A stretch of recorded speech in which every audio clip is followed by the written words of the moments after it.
Okay, so now we're going to need to look at adding a checkpoint to our world. So obviously we're going to need something to physically represent a checkpoint in our world for our player to walk past and know that they've hit a checkpoint. And what we're going to use for that is a flag in our art folder here. If we scroll down through stuff here, we'll find it down here eventually. There we go.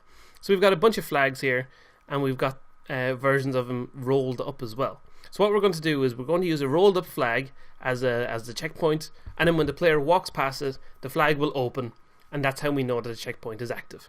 So the first thing we need to do is set up that checkpoint itself so that it knows to turn on the flag when the player walks past it. So we'll just drag this yellow one in here.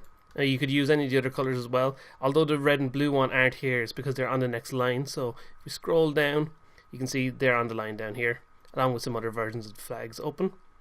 Okay, so we've got our flag here. We obviously we'll need to have a way for it to open the flag. So what we need to do is create a specific script for the checkpoints to open in the world. So we actually just rename this Sprites 301 here to be checkpoint, like that. And then we'll go to our scripts folder, and we're going to create a new script, new C# script that we will call checkpoint controller. And again, I know I've said this last when we made the last two scripts, but just remember, no spaces and capital letters to start your words. Okay, so we'll open this up here in MonoDevelop now, and this will be a relatively simple script. What we basically needed to do is to switch between being a closed flag and switch between the image of being an open flag. So if we go into our script here, again we've got this little kind of warning down here, so we'll just hit OK on that to get rid of it. So we'll need to have two spaces here for the sprites of when it's open and when it's closed. If we go back to our art folder and take a look down, there we go. So we're up here. There we go. So we've got our closed flag and our open flag. So we want to be able to use those two sprites to be able to switch between to know when the checkpoint is activated.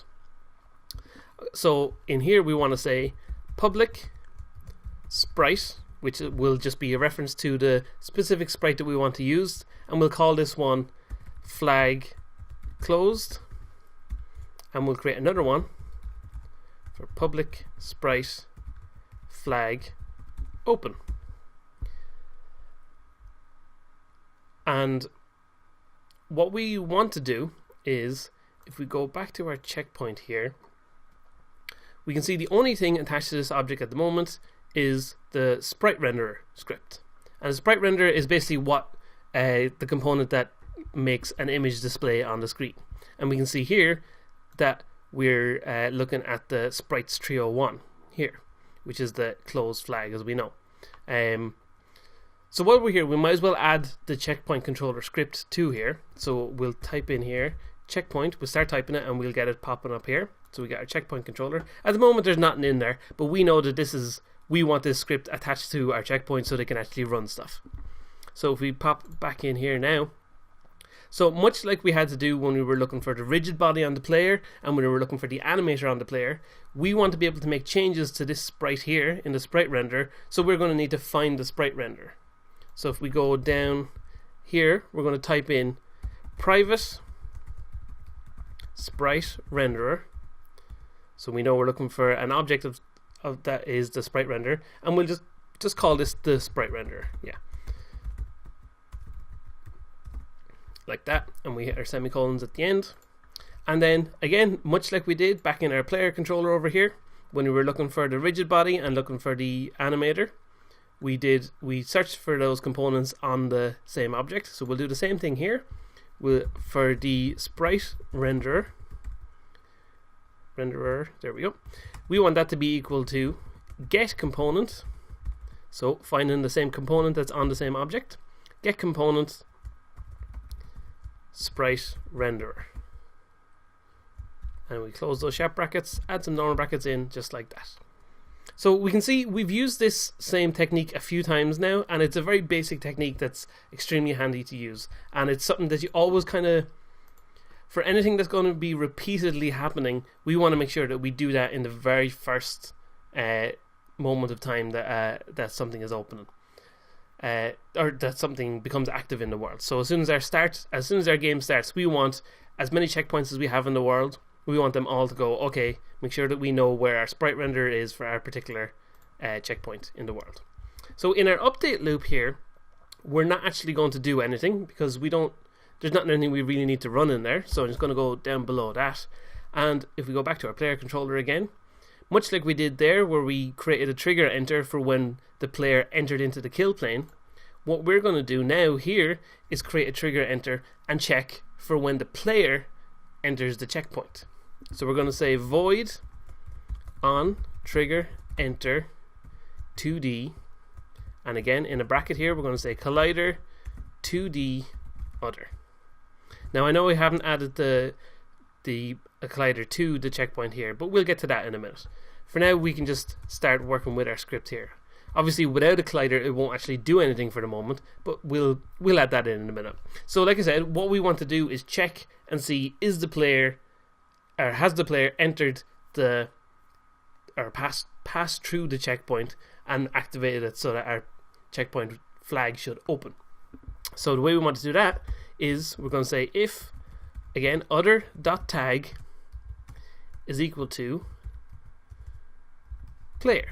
So remember in the last episode we added the player tag to the player, and that was for this so that we would be able to check and see where the player is. And if you didn't do that at the time, all we have to do is go to their player and just set tag here to be player.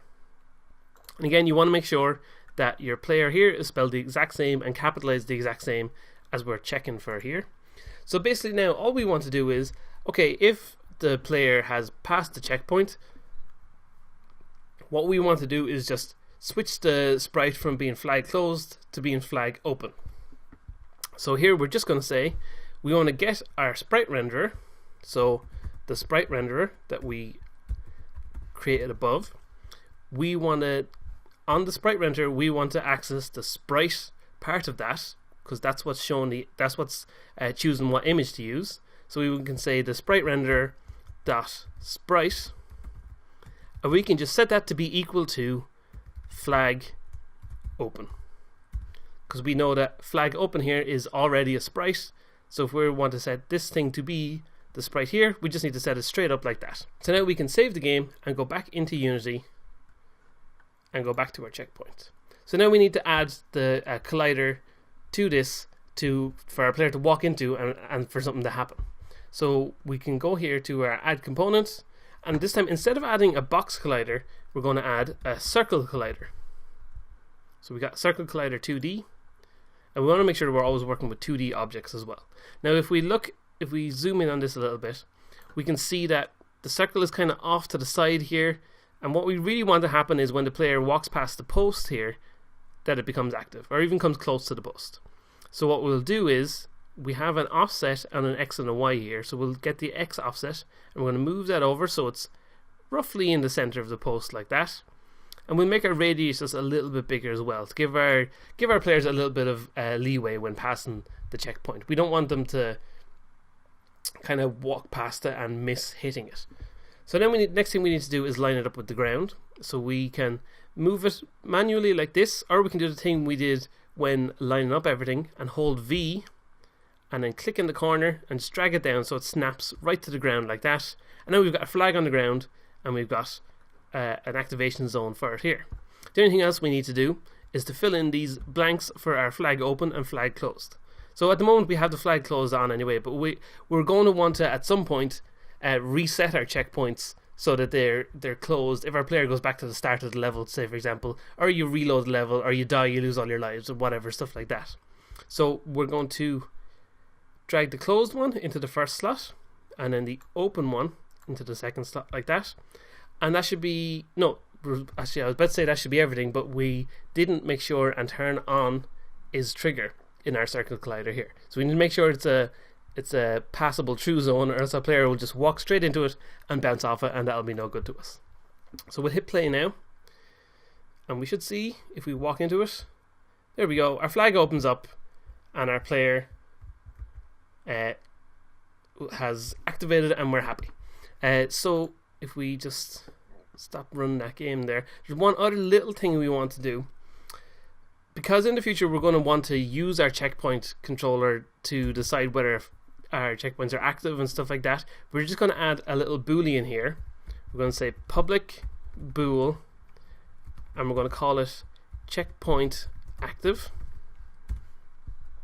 And this will just be a way for if another object in our world wants to check whether our checkpoints are active, this will be a way to tell that. And we haven't covered how to make scripts interact with each other just yet, but we will cover that in an upcoming episode. So down in our loop here, when our player walks into the flag, we want to say if our flag is open, at the same time we want to make sure that our checkpoint active is now equal to true. So perfect, we're going to save that, pop back in here, and now the only thing left that we want to do with our checkpoint for the moment is if we go to our prefabs folder, we want to make sure that this checkpoint is a prefab because we're going to use multiple checkpoints all around the place. So we'll just grab this checkpoint, drag it into there like that, and now we'll just go and drop another one up here and pop it to the ground. Okay, so now we've got two little checkpoints in our world. At the moment, all they're doing is opening when we walk past them, so we need to make them actually do something. So that's what we're going to cover in the next episode, where we're going to make a way for our checkpoints to actually be a place for our player to respawn in the world.